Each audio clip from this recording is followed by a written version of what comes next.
we need to start setting our main poses for this walk cycle. So we know from looking at this guide that this first frame is going to be our contact pose. So the first control you want to use whenever you're creating any one of your poses, you want to start with the root control, this upper body control, the one around your hips or waist. The first thing I'm going to do is determining the length of our stride. So our legs are going to be far apart from each other, forward and back. So I know I'm going to have to lower my character to the ground. That's the first thing I'm going to go ahead and do. The next thing I'm going to do is I'm going to go ahead and select my right leg, and I'm going to slide it forward, and then I'll rotate the IK up because we can see he's coming heel down first. And then I'll select the left leg and I'm going to slide it back. Now, as you can see, we're not getting that far. This is a pretty far distance here, but even though we've lowered our character significantly in Y, it's still not enough. So let's bring it down a little bit. Move our character's foot forward in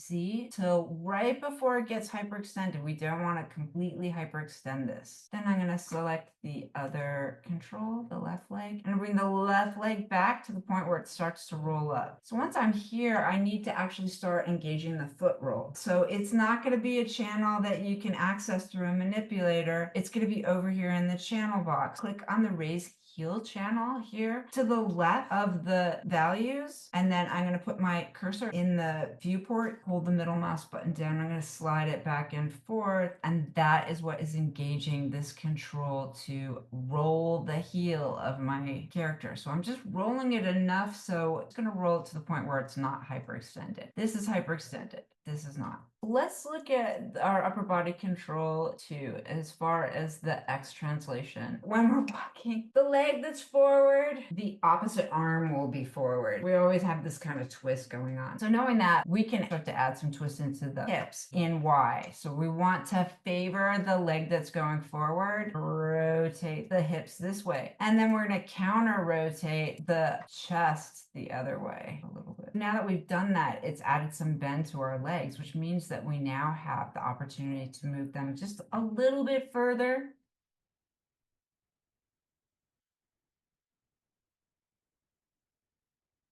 I'm going to start from the clavicle. I'm going to rotate a little bit in Y. Then I'm going to go from the shoulder down.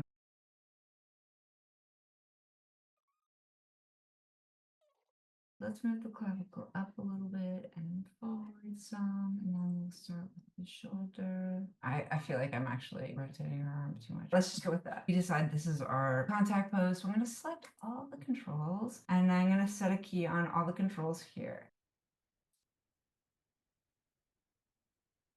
All right, so now what we have is our two contact poses. Our animation is sliding along. It's not really doing anything particularly exciting because we only have two defining keyframes. So now that we have that, let's set our next most important pose, which is going to be our passing pose.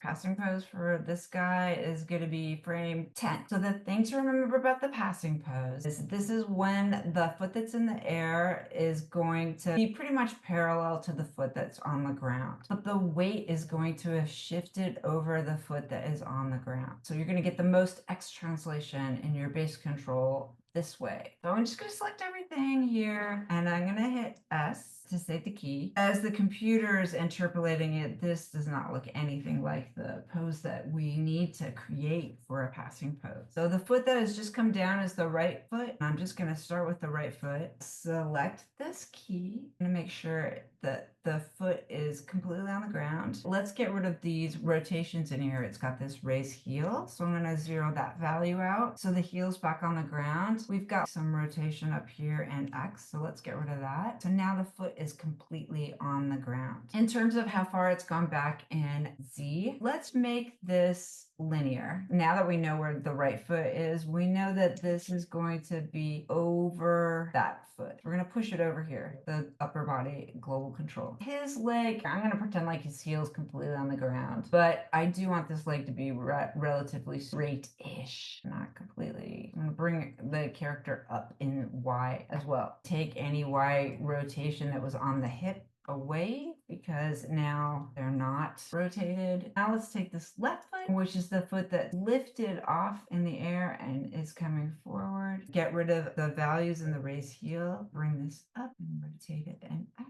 So one of the other things about the hips is now that the root has gone over here and the weight has been taken on this right foot, the hips are going to drop on the side of the foot that's in the air. We want to take our hips and we're going to rotate it in Z and we're going to drop them. So now I'm realizing maybe I shouldn't have brought the root up so far. So I'm actually going to lower it a little bit more in Y so that I can adjust these hips more dramatically. Starting to create contrapposto in our character. Since the hips are rotated this way, we want to take our chest and rotate it the opposite way in Z to counterbalance what's going on down here. So I'm also going to slightly move it in X, and I'm going to take this, no, not that, this mid control, and just to shape the spine a little bit more. Now we have this contrapposto pose with our character as the weight has shifted over onto the weight-bearing leg. So now that we have this pose, let's look at what's happening with the arms. See the arm that's coming forward, the rotation of the arm from the shoulder is starting to rotate an X. Take the shoulder here, and I'm gonna rotate it down in Y, and I'm gonna also start swinging it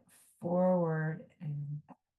Okay, so I didn't really adjust too much. It's just more about the twist that's naturally happening from the base of the shoulder in the arm as it swings forward. If we look at the arm that's swinging back, the elbow goes in, but the hand goes out. So here at this pose, let's do the opposite thing. We're going to start from the shoulder and we're going to rotate it down in Z and out with X. So what happens then is the elbow's going towards the body, but the hand starts to swing out. So now that I've got this pose started, so I'm just gonna hit S to save a key on all of this. And now I'm gonna copy this pose to where the mirror of the passing position is. Go to frame 24 and we'll copy 10 here, copy. And we'll go to frame 24, paste the entire pose, and then I'm gonna mirror it. We've got the basis of a walk cycle with really just two poses that have been mirrored. So let's get to my favorite pose, the low extreme. So as I scrub through here, the low extreme is when the weight has actually shifted the planted foot, but this foot has continued to move backward. Our low extreme is going to be right here at this frame. Select all our controls and let's go to frame 4 where we're going to create our next pose. We need this foot to continue moving backwards. So that's why I ghosted it so we could see where it was. Select left foot, continue it moving backward. This is the point where our upper body, our root control, is going to be its lowest. So we can bring it down. And but the other thing is it's all the way rolled up onto its toe. So there's a couple different ways we can get to that pose. What I like to do at this point is actually turn the heel roll off altogether and rotate it like that. We're gonna have to see how the control now is pretty far away from our foot. Now that we've got this foot and we've got it rolled up, we could probably roll it in X even a little bit further. Okay, so let's go back to our root control. So we know that this foot, this right foot, is completely planted now, which means we're gonna get rid of the X rotation. So it's completely flat on the ground. Let's look at the Z translation. I'm gonna go ahead and switch this temporarily, which will give me a better idea of how far it will have traveled. This foot's continuing to go backwards. This foot is coming backwards. See how far it's gone backwards? We want to kind of try and make sure that they're going backwards a similar distance. I'm just going to eyeball this back a little bit further. Now that I've done that, I want to take my root control, shift it over here. The root we've brought down and we've moved over an X. This foot we've made sure is completely planted on the ground. This other foot has continued to move backwards in space. Select all our controls. I'm going to hit S to save a key on everything. Copy this pose. Go to where the low extreme is on the opposite side. I'm going to paste it. I'm going to mirror it. So now we've got our low extreme, and let's do a quick play blast so you can see how much that has really started to define the walk further. So now let's do the high extreme. Where would the high extreme be? It's going to be where he's the highest, right before he comes down. So he really starts coming down. Right here is like his highest. Let's select all our controls again. Hit S. We're going to adjust a few of the controls to define this a little bit better. Our upper body is going to be at the highest. So the first thing we'll do is we'll take our Y translation. Let's bring it up.